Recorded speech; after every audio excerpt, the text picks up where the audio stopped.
He's already smiling. He already knows he's in for trouble. No, why would he be in for trouble? What's your take on cards and flowers, Glenn? Okay, I've been listening in and anticipating this question out of the gate. Hey, guys, Valentine's Day is a complete sham that has been created by humans that just said, hey, let's just find a way to sell a whole bunch of one thing. And we all bought in, and I haven't done it, and we haven't done it for most of our married life.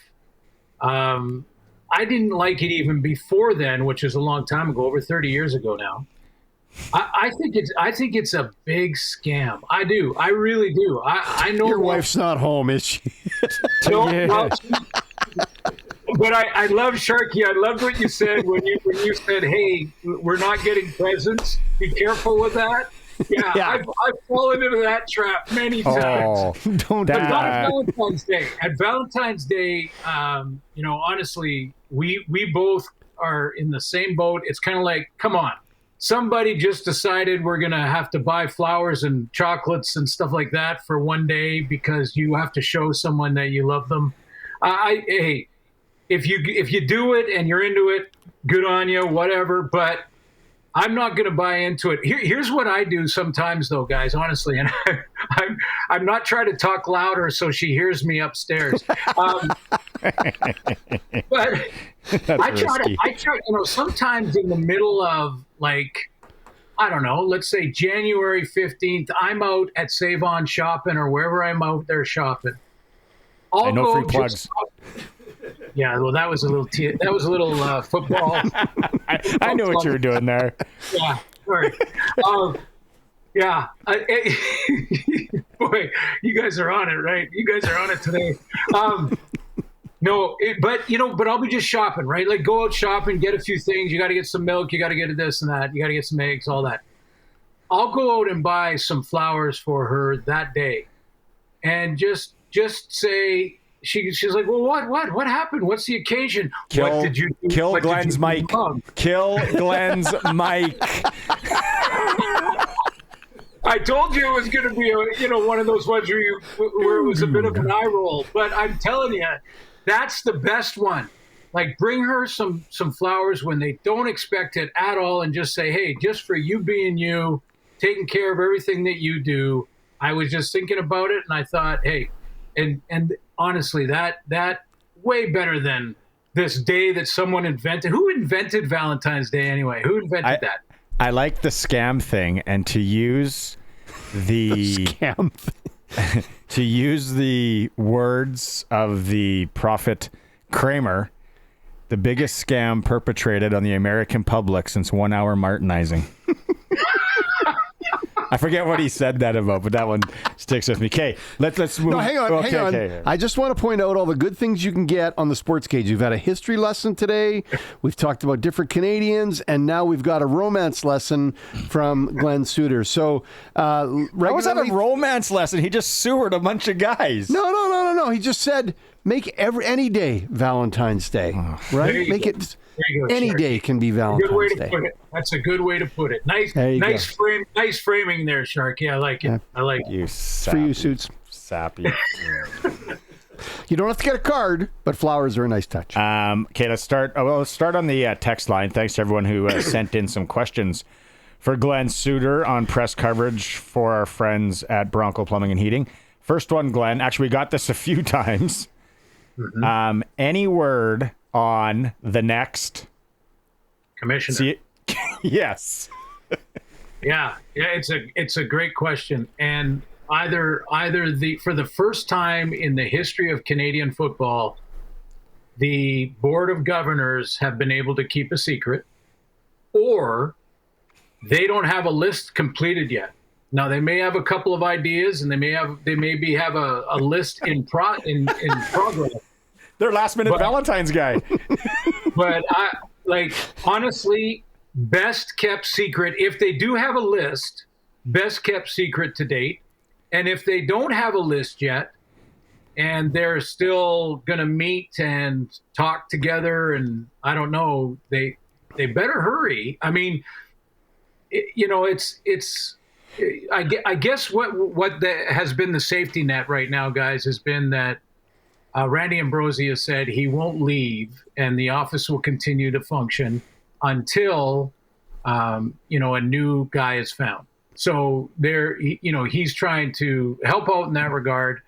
I think it sort of leaves him completely powerless to really do anything. I.e., what's happening in our federal government right now. I don't.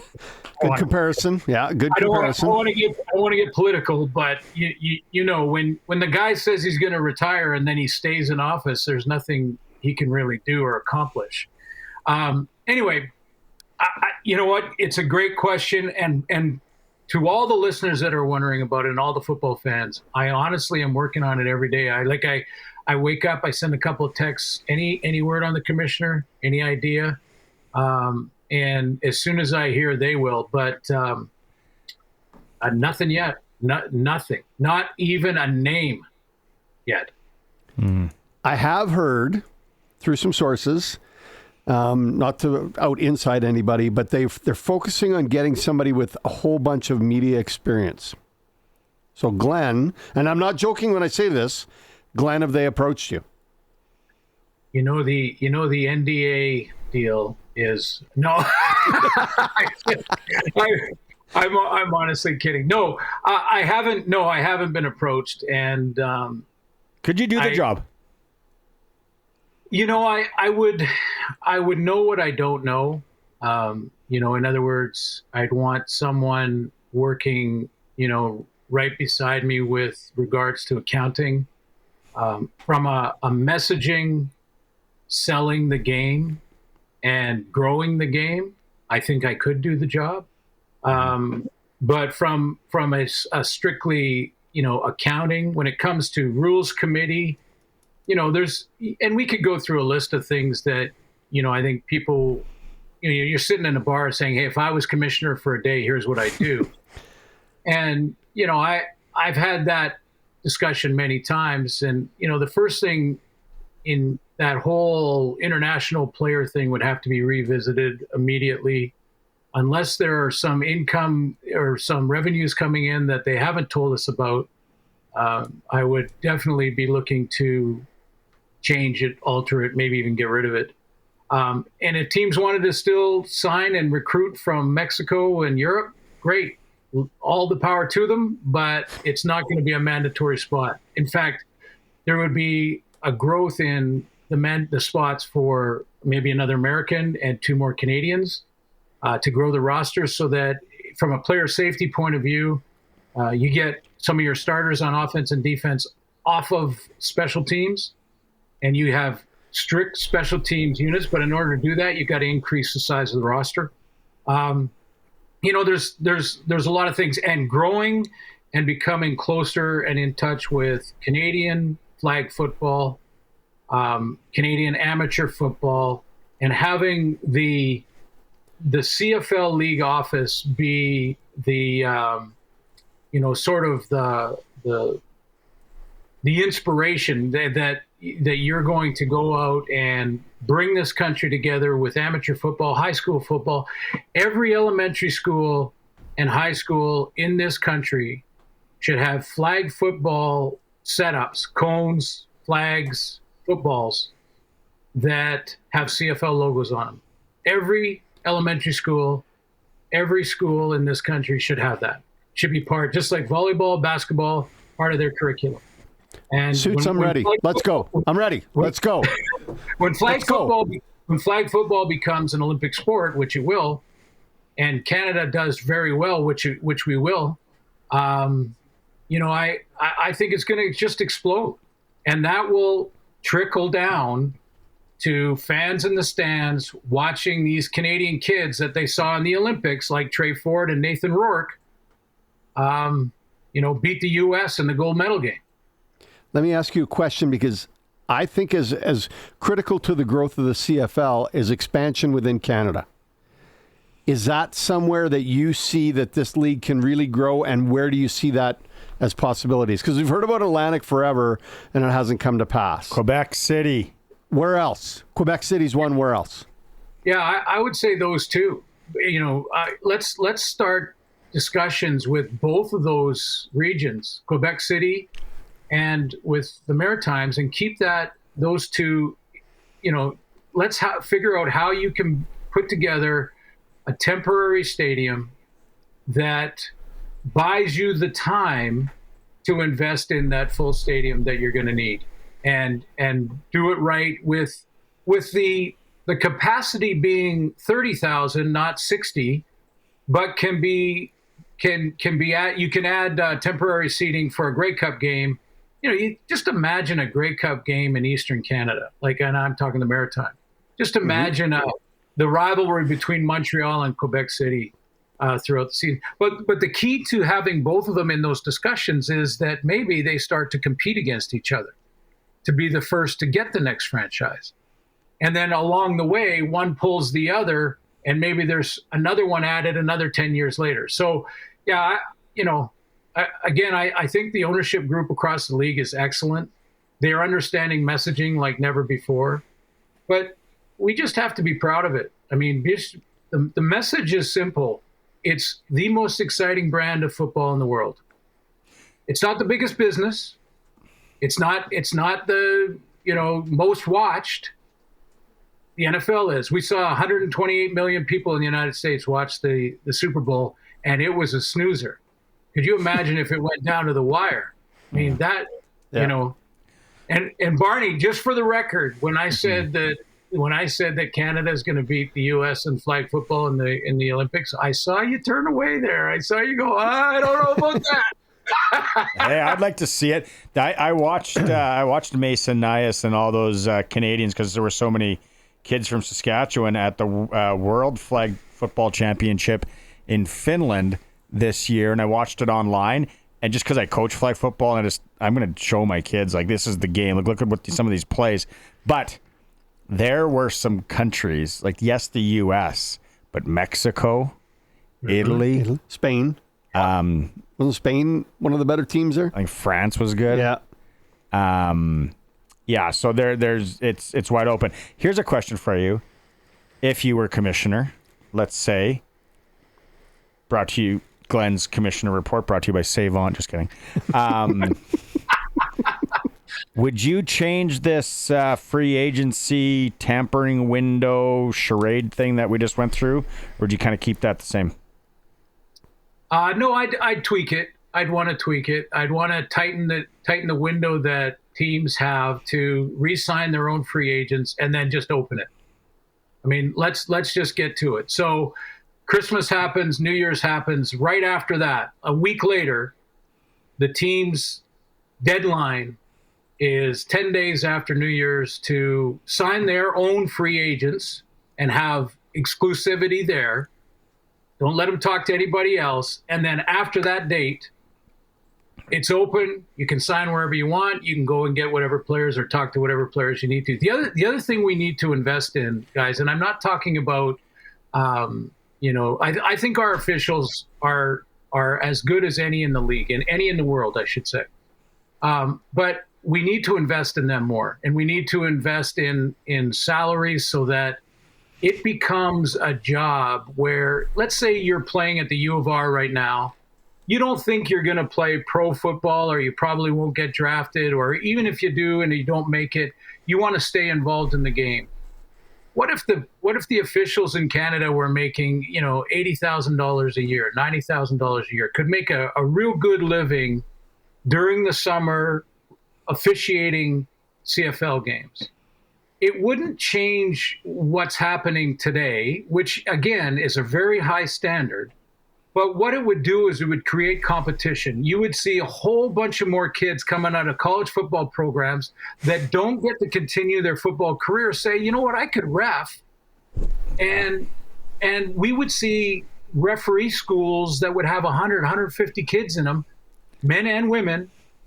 And it would increase, competition is the best for everybody, whether you're a player or a coach or whomever. And having 150 guys competing for 10 new jobs as officials is better than having 20 competing for 10 new. So the free agency thing, just to recap. Okay. He said Christmas, January 15th. January 15th. So right around when the schedule is released. Yeah, so basically, no, schedule has to be out before Christmas, mandatory. That's it. It's Yeah, I know. How hard is it? Like, it's not that hard. Here's the thing. If we're commissioner for a day, we will resign if we don't have the schedule out before Christmas. And this hockey thing, I heard you guys talking about the hockey deal, which I forgot all about last night. Ugh, like I'm gonna totally watch. Because you're busy buying flowers just randomly. Guys, last night was our Severance catch up. We had a couple of episodes of Severance we had to catch up on, so I forgot all about the hockey game. Anyway, I'm going to be watching from here on in. But those kind of events, these one-off events, like the neutral site game in Vancouver Island, a neutral site game in Saskatoon, a neutral site game in Quebec City, as you're building the excitement level and the support in that city for a new franchise. These are great ways to showcase the game. And when I never thought of it as taking this hockey example and it's replacing an all-star game. That I forgot about that aspect of it.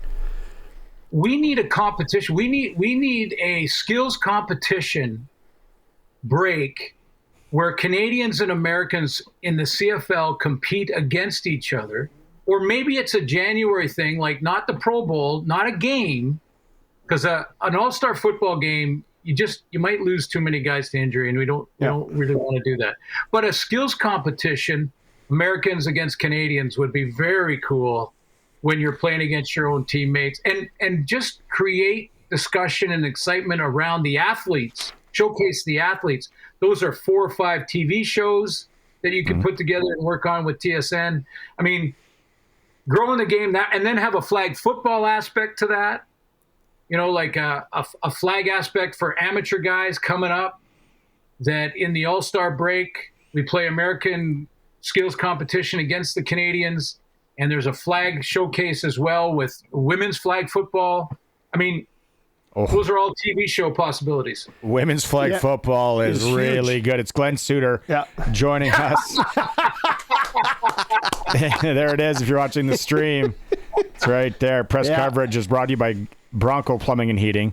Professional services guaranteed. They're going to treat you right at Bronco Plumbing and Heating. So, Sousa, I really like what you're saying about the neutral site game, if you will, the game played somewhere else, where they did it in Victoria or they did it in the Maritimes. But how many other communities and cities could we do that in to expand the game? We know that Saskatoon people are going to come to Regina, but what would it mean for Saskatoon to host a regular season game, Riders or anybody? What would it mean to Windsor, Kitchener, Quebec City, right? Kelowna, Kamloops? What would it do for the league and for the players beyond to have those more of that neutral site environment? Yeah, I think the simple answer there is it generates interest, and you are selling a new kid, a new fan, one kid at a time, one discussion at a time, one game at a time. So you go up to Kelowna in the interior of BC, or let's say, Saskatoon even. There are kids that have not got to a game at Mosaic. They see it on TV, but now they get a chance to get close to the players. They can go watch a practice. They can go to the autograph session that is 2 days before kickoff, because we fly the guys in, 4 or 5 days before. They do a couple of appearances and things. You're selling the fan base, and then they go and they see and they actually shake hands with some of these players who are the best in the world, by the way, at giving their time for fans.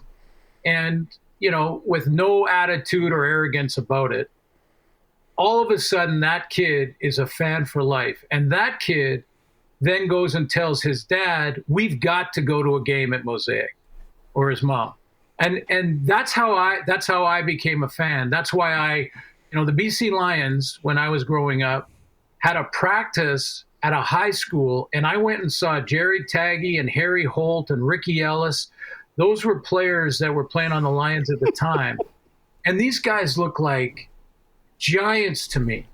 And I don't know how old I was, maybe 10 or 11, but I walked out of that just with this drive to go and play football, one, at any level, flag, tackle, whatever. But that's where the seed was planted that maybe I could do that one day, because it was right in my backyard at a high school that I could walk to. So, I think that's the simple answer, Sharky, is that you have a chance to get right up close and personal with a whole bunch of kids and families that haven't seen the game close enough. They've seen it on TV. They may have seen the Grey Cup and things like that, but they haven't gone up and shaken hands and seen the athletes and just how good they are in person. Okay, before we let you go, Maz has got things covered. You're in next week too with Maz on Thursday. I don't know your schedule, but you are embarking on quite the trip here, Suits.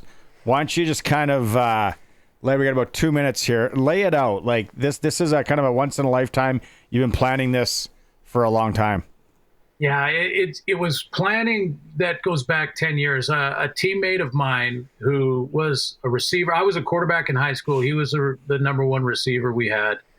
We've been line mates on the football line on our beer league hockey team for 20 years. And he is a history major. He's a history teacher, retired. He and I are going to go to Rome to see the Colosseum and see the statues and the art. See the statue of Marcus Aurelius. I'm a huge believer in the Stoic philosophy. I can't wait to see that. But we're going to go on this almost like a pilgrimage, not necessarily a religious. I know that word, it has religious connotations, but it's a pilgrimage to pay homage. We're going to go to Rome, and then it's Normandy, and we'll spend more than a week. We want to drive to Vimy. We're going to go to Juneau and Omaha and all of the memorials to pay homage to the men and women from World War II. We're going to go to London and then go to Churchill's bunker.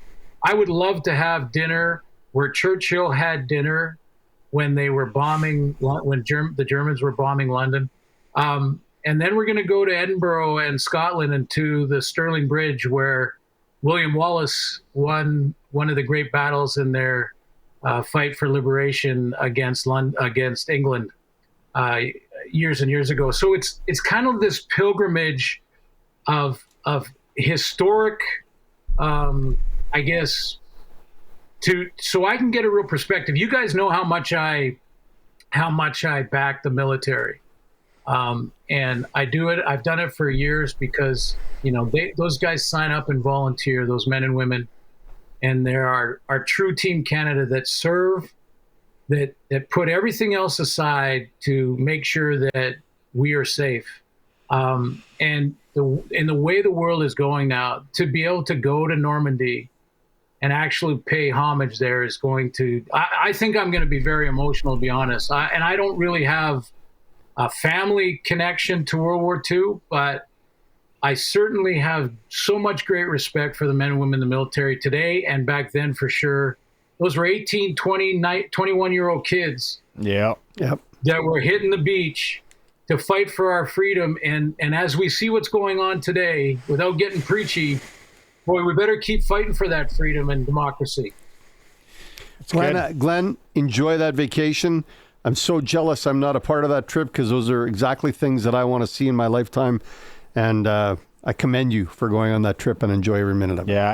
Yeah, enjoy also Edinburgh, the castle.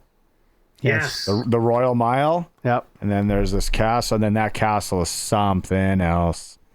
That's really the only castle I've been in, so I don't know what to compare it to. But it was something else. Well, and I'm not a castle guy. We're going to try, guys, to do our hits, and I will hopefully take the listener and the viewer through a little bit of this trip if we can make that happen, to make the connection from Europe for the show next week and beyond, because I'll be gone for about a month. Wow. Great trip. Yeah. Great trip. Colson's got some breaking news. Yeah. Suits, you mentioned those players that were a big impact on you, and it's just coming down now. Wally Gabler has just passed at the age of 80. So is there anything you would want to say kind of thanks to him for and his impact on you? And Yeah, he was a player I didn't know a lot about, but I did see that announcement, and boy, it just feels like we're starting to lose. Like, I know we're all getting older. I'm older than you guys, but there's a lot of these greats that represented the game so well, were such great ambassadors of the game, and even beyond, American and Canadian. And that's one thing our game can do. First of all, to the fans, if you want to buy Canadian, well, the CFL is your game, number one. And number two, it's an example of how Americans are partners to the South and Canadians work together, because our rosters are half and half. And a lot of our coaching staffs are American and Canadian working together. That's what we should be doing. Hopefully that's what we'll continue to do. But yeah. Do you want to know what you had in? Do you want to know what you had in common with Wally? Color commentators. He was a color commentator on CTV in 1974. Wow. See, I didn't even remember that. Yeah. Okay. Yeah. 74, I would have been 12 there. And that was about the time that Harry Holt and Ricky Ellis were walking off the practice field, and I was high-fiving them as a 12-year-old. I still have a towel from Jim Young, Dirty 30, who played for the BC Lions, and his chin strap. He gave me his chin strap. I still have it. Show it to you guys at some point. Yeah, no, it's okay. You can keep that one. That's awesome. Okay, I don't know yet, so I'll talk to you in a couple weeks because I'm gone next week. You're doing the traveling thing, so we'll catch up in a couple weeks. Travel safe to get over there, and really looking forward to doing some hits while you're there. Yeah, you too, Barney, and thanks, Sharky. Take care, guys. I'll Cheers. keep you up to date on what we're doing over there in Europe. It's going to be very cool.